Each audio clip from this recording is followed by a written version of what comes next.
Hello everyone, hope you all are doing well. So people, in the previous video, we are continuing the topic of India-Pakistan relations. In the previous video, we have discussed about the Siachen Glacier issue, we have discussed about the Kashmir issue. In this video, we will be discussing about Sar Creek and the another dispute which has been because of Indus Water Treaty basically. Okay, so discussing about Sar Creek. Sar Creek is a 96-kilometer estuary which lies between Kutch in Gujarat and Pakistan's Sindh province. First of all, I'm really sorry. Actually, this is the Sar Creek. What I have committed a blunder over here that this is not the boundary between India and Pakistan. Actually, this is the international border, and I'm really sorry for that. This is the international border between India and Pakistan, and this whole part is of India. Here it is Kori Creek, here it is Sar Creek, and there are two lines. This is a green line, which is this one, and another one is which is passing through the mid, that is the red line. Now I'll be telling you like what exactly these red line and green line are. But before beginning, before telling you about the dispute, I would just like to tell you about the significance of Sar Creek. So see people, किसी भी particular reason में कुछ ना कुछ significant होगा. That's why we are having a dispute over that particular region, because अगर कोई चीज फालतू होगी तो कोई नहीं लड़ेगा उसके लिए. ठीक है, तो definitely now let's talk about the significance. सबसे पहले आ जाते हैं fishing resources. It is among the largest fishing grounds in Asia. Next one, it's known for its quality seafood. Another thing is security reasons. जो Mumbai attack हुए थे 2008 में, terrorist came through this. Another thing is they are rich in oil and gas resources. So these are significant. These are the significance of Sar Creek. That's why both the nations, like because of the wish of taking advantage of the resources which are present in this region, they are having a dispute. Because see, now let's talk about the dispute. So the dispute is it's because of the interpretation of the maritime boundary line. Dispute ये है जो मैंने बात की थी दो lines की, red line green line. इसी बात में प्रॉब्लम है कि रेड लाइन मैरीटाइम बाउंड्री होनी चाहिए या ग्रीन लाइन बाउंड्री होनी चाहिए. नाउ एक्चुअली ये डिस्प्यूट प्री इंडिपेंडेंस के टाइम का है, तब खड़ा हुआ था. because there was some argument which had taken place between the princely states of Kutch and Commissionerate of Sindh. ये दोनों रीजन उस time Bombay entire Bombay region के अंडर आते थे. तो गवर्नमेंट ऑफ बॉम्बे ने इस डिस्प्यूट को like they took it under their jurisdiction and give a verdict इन 1914. अब इस वर्डिक्ट के दो पैराग्राफ्स थे, पैराग्राफ नंबर 9 और 10. ये दोनों डिफरेंट चीजों को बेसिकली इम्प्लाई कर रहे थे जिसकी वजह से डिस्प्यूट हुआ. पैराग्राफ 9 बोलता है कि boundary lies to the east of the creek. कि सपोज करो कि अगर ये क्रीक है, ठीक है, lies to the east of the creek, यानी कि ये लाइन होनी चाहिए, right. It lies to the east. अब इसके ईस्ट में है वो पाकिस्तान है, ठीक है. तो ये जो लाइन है ये है green line. Okay, this is the green line. This is what is being said by the paragraph 9. और पैराग्राफ 10 बोलता है the creek is navigable through out the year. अब इस बात से प्रॉब्लम क्या हुई और इस बात का क्या लेना देना हुआ मतलब रेड लाइन के साथ. Now let's talk about another principle which is related to the international law, and that principle is this thalweg principle. अब ये थैलविक प्रिंसिपल बोलता है the boundary can be fixed in the middle of the navigable channel. तो अगर थैलविक principal ये चीज बोल रहा है और पैराग्राफ 9 10 ये चीज बोल रहा है कि क्रीक नेविगेबल है, थैलविक प्रिंसिपल बोल रहा है कि अगर कोई भी वाटर बॉडी नेविगेबल होती है तो the boundary should lie in the middle. तो थैलविक प्रिंसिपल और पैराग्राफ 10 का यूज करते हुए ये जो चीज इंप्लाई होगी वो ये होगी कि यहाँ पर है जो हमारी बाउंड्री है इंडिया और पाकिस्तान की, basically which is the red line. तो यहीं पे डिस्प्यूट है दोनों की इंटरप्रिटेशन में. इंडिया मानता है रेड लाइन को और पाकिस्तान बोलता है ग्रीन लाइन. ओके, तो पाकिस्तान बोलता है कि ये नेविगेबल नहीं है, तो ग्रीन लाइन फॉलो होनी चाहिए। इंडिया बोलता है कि ये हाई टाइड में नेविगेबल है, तो रेड लाइन होनी चाहिए। अब ये डिस्प्यूट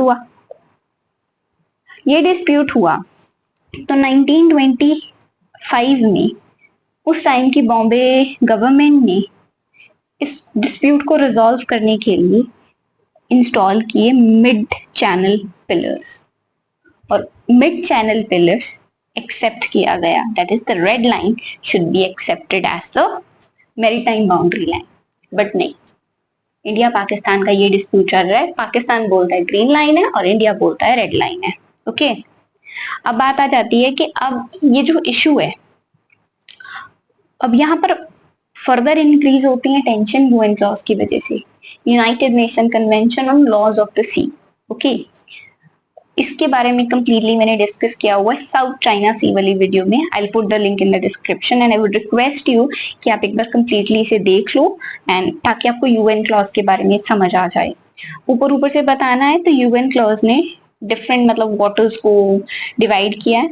इंटरनल वाटर्स हैं, फिर आ जाता है टेरिटोरियल सी जो कि 12 नॉटिकल माइल्स तक है, फिर उसके बाद आ जाता है बॉर्डर लाइन से 12 नॉटिकल माइल्स तक है, उसके बाद आ जाती है कंटिगुअस जोन जो कि बॉर्डर लाइन से लेके 24 नॉटिकल माइल तक है। बेसिकली टेरिटोरियल सी की जो लाइन आ जाती है, एंडिंग आ जाती है, वहां से लेके contiguous zone that is up to that is उन दोनों के बीच का डिफरेंस 12 नॉटिकल माइल्स है। बॉर्डर लाइन से लेके कॉन्टिगुअस जोन जो है वो है बॉर्डर लाइन से 24 नॉटिकल माइल्स तक का जो रीजन है वो कॉन्टिगुअस जोन हुई। ठीक है जी। सो बेसिकली अगर ये बॉर्डर लाइन है, दिस इज बॉर्डर लाइन, ये रीजन है टेरिटोरियल सी,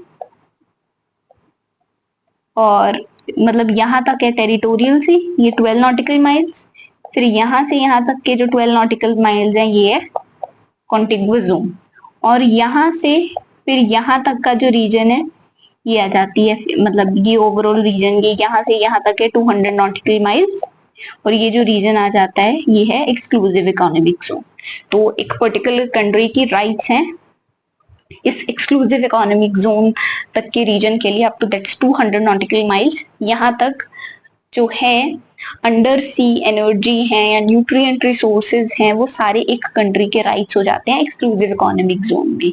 और ये जो सर क्रीक का रीजन है ये दोनों के एक्सक्लूसिव इकोनॉमिक जोन्स के अंदर आ जाता है, तो जिसकी वजह से डिस्प्यूट अराइज हो रहा है। ठीक है, कि मतलब दोनों चाहती हैं कि सर क्रीक के जो रिसोर्सेज हैं पाकिस्तान चाहता है कि हम यूटिलाइज करें, इंडिया चाहता है कि हम यूटिलाइज करें, क्योंकि ये दोनों की एक्सक्लूसिव इकोनॉमिक जोन के अंदर आ रहा है जिसकी वजह से प्रॉब्लम्स और इंक्रीज हो रही हैं।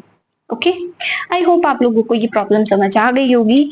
Red line, green line, UN clause किस तरह से इस चीज को इम्पैक्ट कर रहा है, या फिर और एक्चुअली सिग्निफिकेंस क्या है सर क्रीक का। ओके, अब बात आ जाती है that who is being impacted. तो अगर देखा जाए, I hope you all are aware कि अगर किसी वाटर बॉडी का डिस्प्यूट होता है इंटरनेशनल में और वो इंटरनेशनल कंटेक्स्ट में और वो अच्छा फिशिंग ग्राउंड है, तो सबसे ज्यादा इम्पैक्ट हो जाता है फिशरमैन के ऊपर। फिशरमैन को कैप्चर कर लिया जाता है रिस्पेक्टिव कंट्रीज की कोस्ट गार्ड्स द्वारा, right.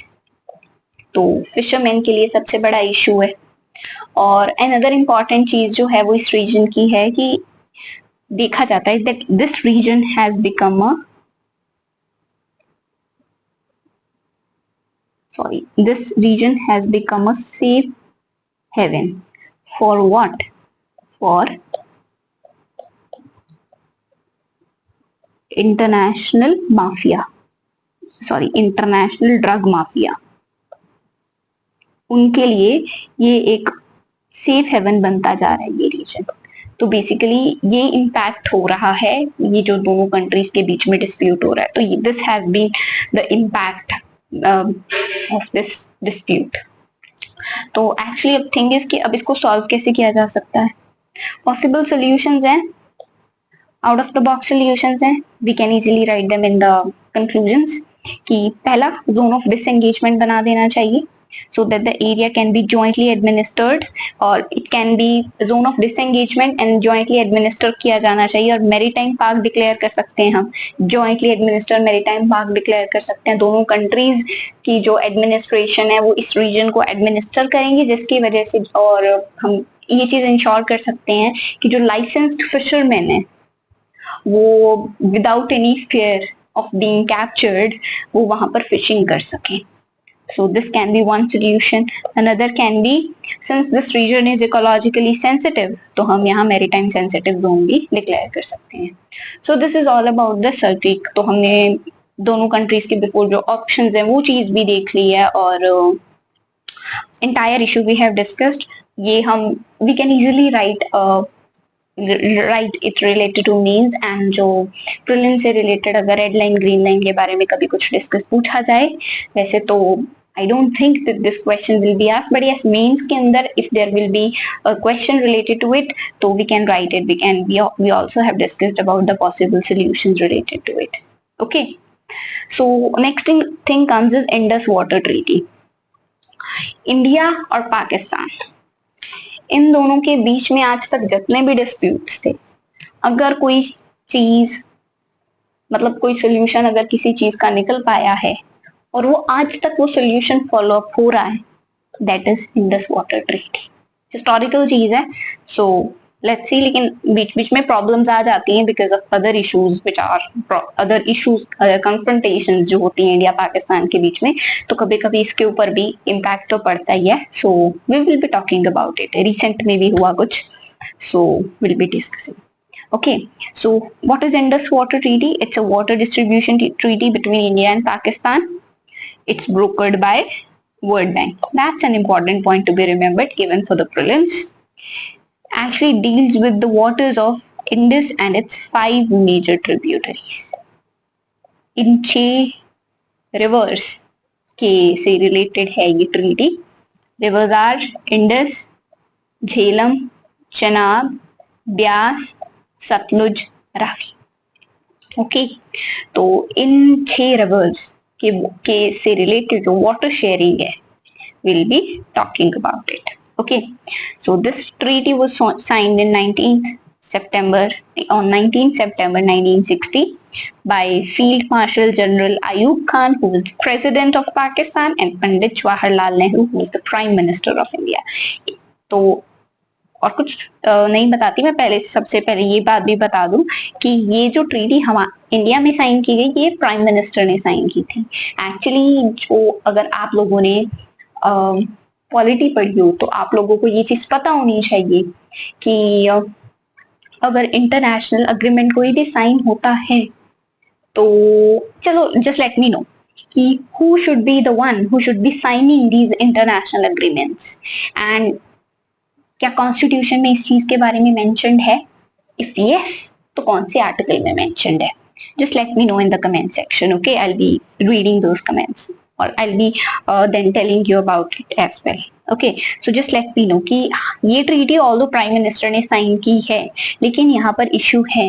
There some other person who has been designated with this power कि वो इंटरनेशनल ट्रीटीज किसके नेम में साइन होती हैं, क्या कॉन्स्टिट्यूशन में इस चीज के बारे में डिस्कस किया गया है, और अगर किया गया है तो कौन से आर्टिकल में. Okay, do let me know. So ठीक है, ये हमने डिस्कस किया कि किस चीज से रिलेटेड है, कौन सी रिवर से रिलेटेड है इंडस वाटर ट्रीटी, और कब साइन हुई, किसने ब्रोकर की. ठीक है, अब बात आ जाती है कि अब इस ट्रीटी के प्रोविजंस क्या क्या हैं. तो एक्चुअली देखिए, अब इस ट्रीटी के प्रोविजंस हैं कि जो ईस्टर्न रिवर्स हैं, अब दो डिविजन्स की गई हैं, ईस्टर्न रिवर्स और वेस्टर्न रिवर्स. ठीक है, so this is our west, this is our east. Eastern rivers and western rivers जो रेड में है, ये तीनों रिवर्स इंडस, झेलम, चेनाब, इन तीनों रिवर्स को बोलते हैं हम वेस्टर्न रिवर्स. ब्यास, रावी, सतलुज, इन तीनों को बोलते हैं ईस्टर्न रिवर्स. तो इन्होंने क्या किया है, जो ये हमारी ईस्टर्न रिवर्स हैं, ईस्टर्न रिवर्स का जो क्या कहते हैं कि they should be available for unrestricted use for India, क्योंकि इंडिया की साइड ज्यादा है, जो हम ऐसे चलो इस चीज को कर सकते हैं कि ये तीनों रिवर्स जो हैं वो इंडिया की साइड ज्यादा है, तो ईस्टर्न रिवर्स जो हैं उसके ऊपर इंडिया अनरिस्ट्रिक्टेड यूज कर सकता है। और अगर बात की जाए वेस्टर्न रिवर्स की, तो ये तीनों रिवर्स हैं और इन तीनों के ऊपर जो अनरिस्ट्रिक्टेड यूज है वो पाकिस्तान का होगा। This is what it is. First thing अगर हम इस ट्रीटी के बारे में देखें, eastern rivers Sutlej Ravi Beas shall be available for unrestricted use of India and western rivers Indus Jhelum Chenab shall receive for unrestricted use of Pakistan shall receive for the unrestricted use of these rivers.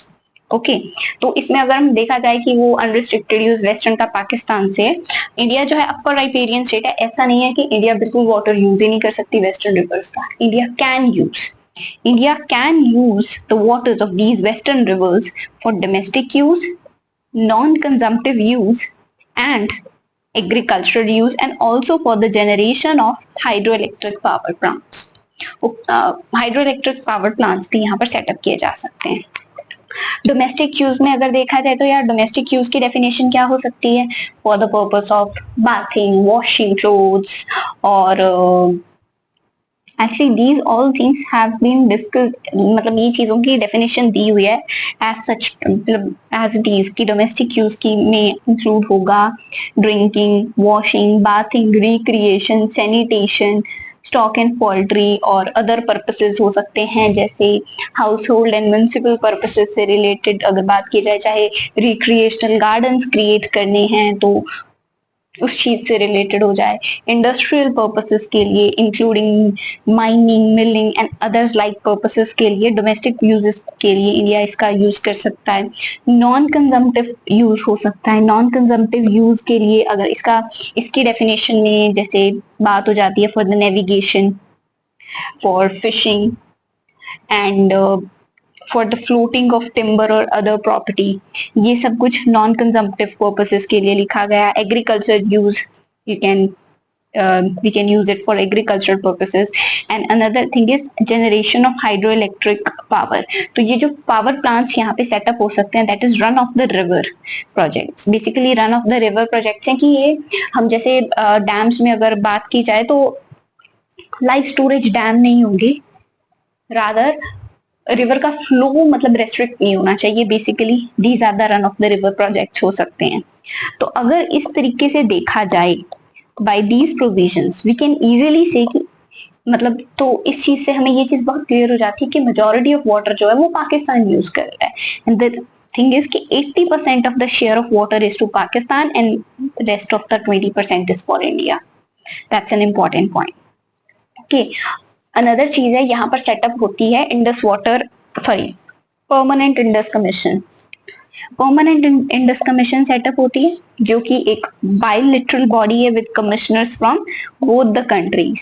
ये basically dispute resolution के लिए इसका मतलब use है implementation और managing the treaty provisions and for resolving any kind of questions, differences, disputes जो कि इन दोनों कंट्रीज के बीच में मतलब अराइज हो सकते हैं रिलेटेड टू दिस ट्रीटी। तो उसका जो सोल्यूशन है अगर फर्स्ट स्टेप पे अगर होना होगा तो परमानेंट इंडस कमीशन है वो बेसिकली सॉल्यूशंस मतलब this is the commission for this dispute resolution.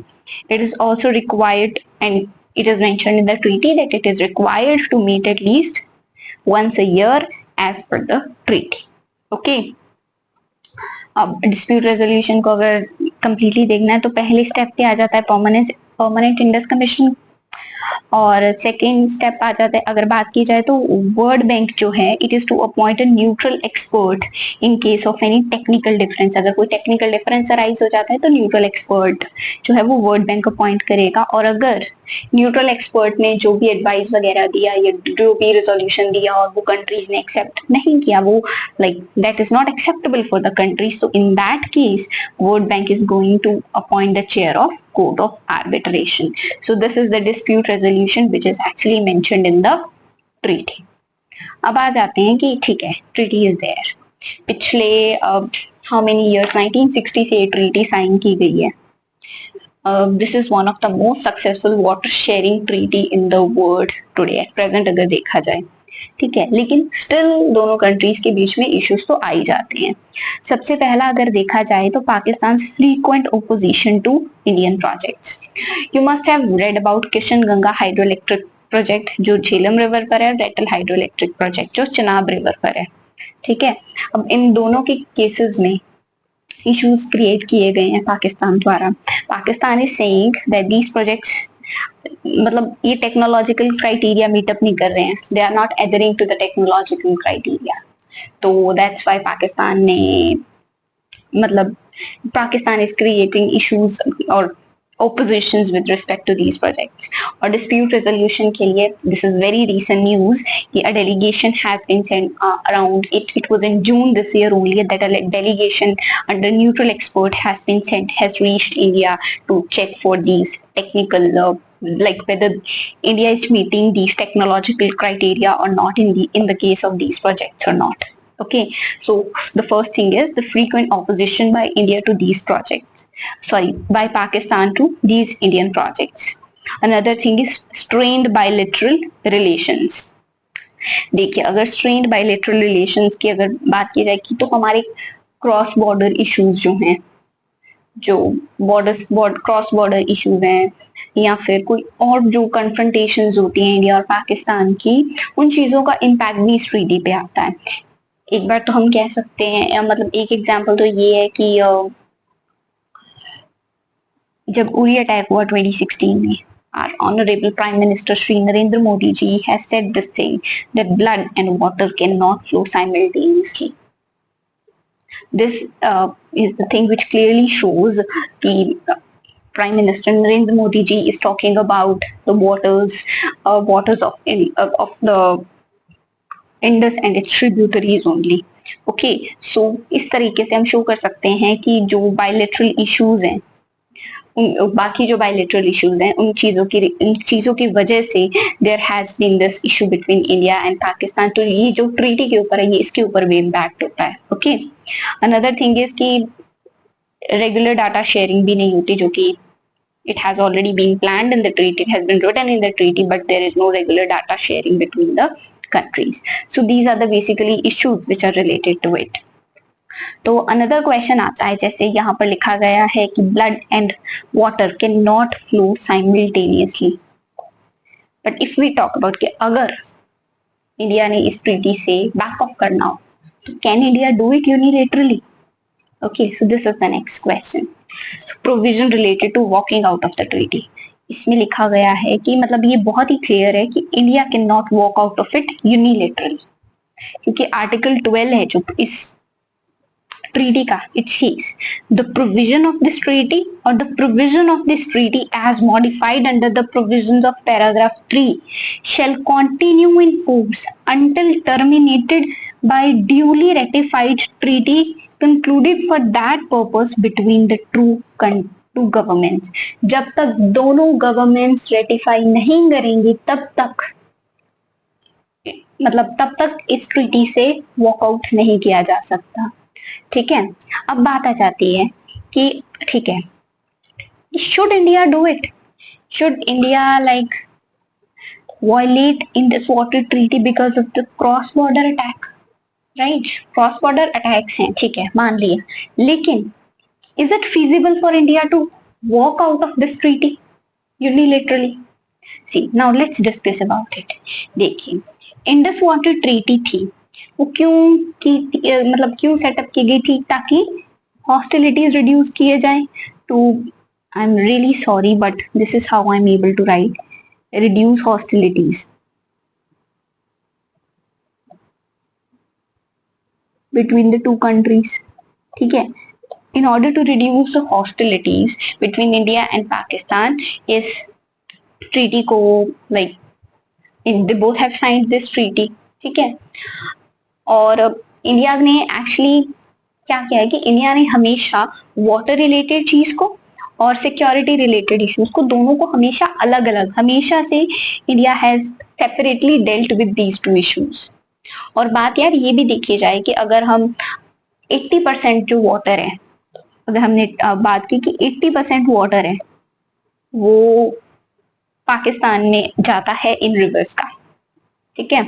और अगर देखा जाए कि इंडिया जो पाकिस्तान का एग्रीकल्चर है, पाकिस्तान का जो एग्रीकल्चर है वो मेजरली इन रिवर्स के ऊपर डिपेंडेंट है, राइट। अगर पाकिस्तान का मेजरली एग्रीकल्चर इन रिवर्स के ऊपर डिपेंडेंट है तो हम बहुत ही सिंपल कह सकते हैं कि सिविलियंस को इस चीज की वजह से कितनी प्रॉब्लम हो जाएगी अगर इंडिया ट्रीटी से वॉकआउट करता है या फिर किसी भी तरह से वाटर के फ्लो को जो है वो रिस्ट्रिक्ट करता है, राइट। तो इंडिया की जो हम कह सकते हैं कि ग्लोबल इमेज है, right, that is going to be impacted. जो हम बात करते हैं कि पीपल टू पीपल कॉन्टेक्ट की बात करेंगे, उनके बीच में प्रॉब्लम आ जाएगी, right.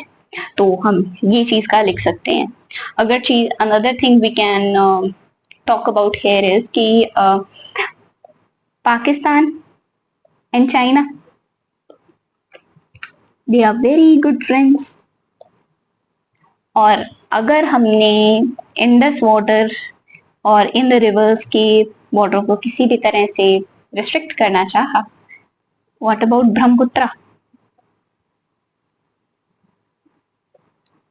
That is the river जो मेजॉरिटी ऑफ जिसका फ्लो है वो चाइना में है, तिब्बत में है, right.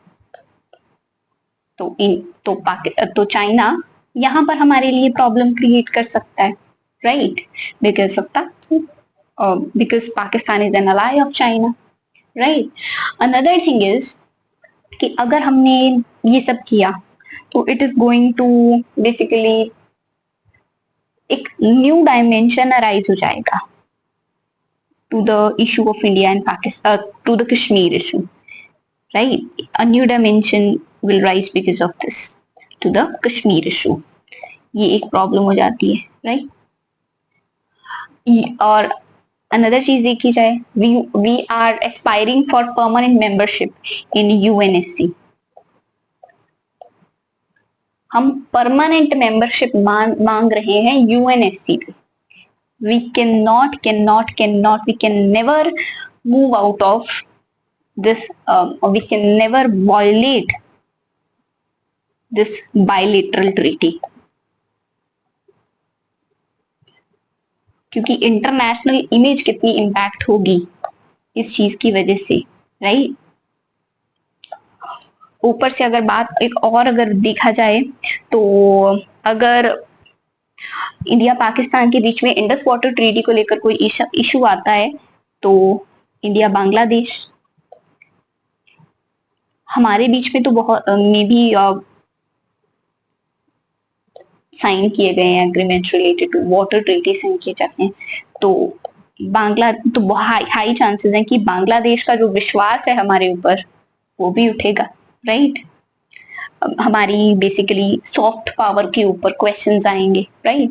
So there are multiple points we can write कि हम क्रॉस बॉर्डर अटैक्स की वजह से we can not violate the Indus water treaty, okay. So I just request you people to keep a look at these points, important हो सकते हैं exam के लिए। तो क्या किया जाए कि our honorable prime minister has said this thing कि blood and water cannot flow together, but instead of stopping the flow of the water, what else can be used? यार actually ना हमारे पास ये राइट है कि we can use the water of the western rivers, right, which are Indus, Jhelum and Chenab. हमने discuss किया है कि हम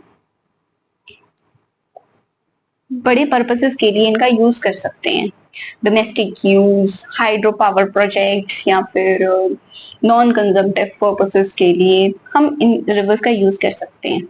लेकिन इंडिया ने बहुत ही कम इस चीज का यूटिलाइजेशन किया है, right. So what we can do is कि we can use these western rivers for the purpose of irrigation, storage, producing electricity, right, in the manner which has been specified in the treaty. और अगर seriously if we say कि अगर हम वो करेंगे which we are entitled to you do by the treaty itself, तो even that would be enough to send jitters through Pakistan, okay. तो अगर बात की जाए, सो थिंग इज कि even it is going to be a good signal, it will going to be a strong signal without doing anything drastic, right? This can be actually written in the conclusion ki what we have to do is do what we are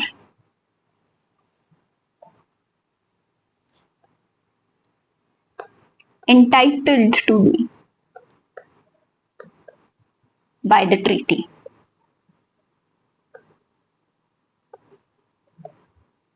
Sorry, what we are entitled to do by the treaty. Even this is going to be enough to send jitters through Pakistan, and we will be achieving our objective without doing anything drastic. This is what which we can write in the conclusion, which can be done in case of Indus Water Treaty. So this is all about India-Pakistan relations. We have discussed about it in the great detail.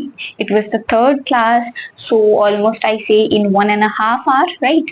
Because the previous two classes were of 30 minutes. So we have discussed about India-Pakistan relations in a great detail. And I don't think that anything is left. We have discussed about solutions as well. We have discussed about problems as well. We have discussed about specific issues. So if any question will be there in case of India-Pakistan relations, so that is all which has become static. अगर current में कुछ नया होता है, that we can add on to these notes. But I guess this is enough.